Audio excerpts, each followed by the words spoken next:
मेरे सारी वाणा की मारे चैनल में थारा सतसंग देखण वाली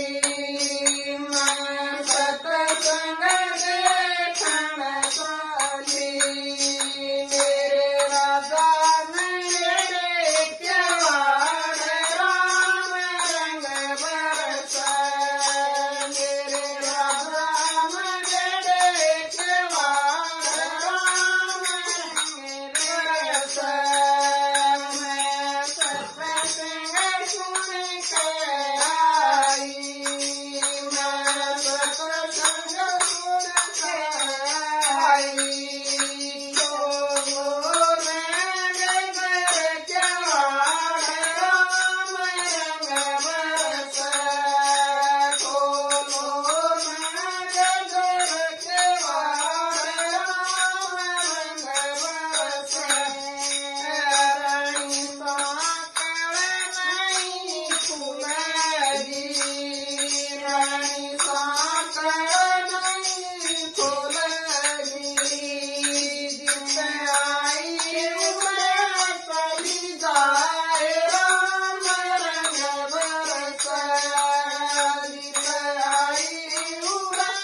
चली जाए राम रंग बरसा एक बन साली दो बन साली एक बन साली दो बन साली तीजे मैं खड़े भगवान राम रंग बरसा तीजे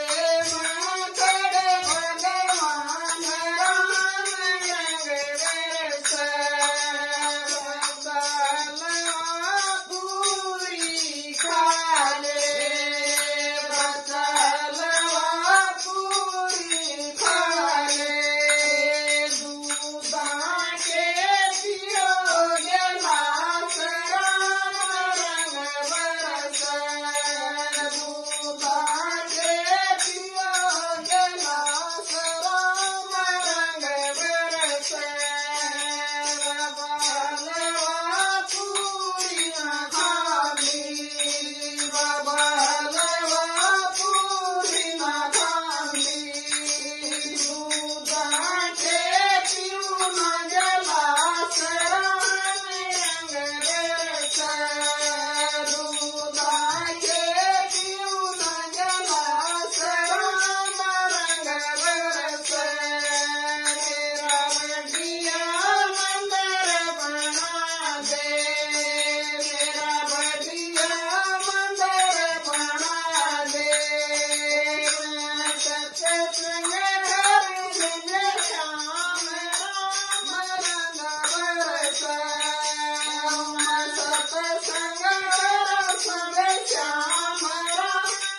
रंग बरसा उड़ मेरा बड़ी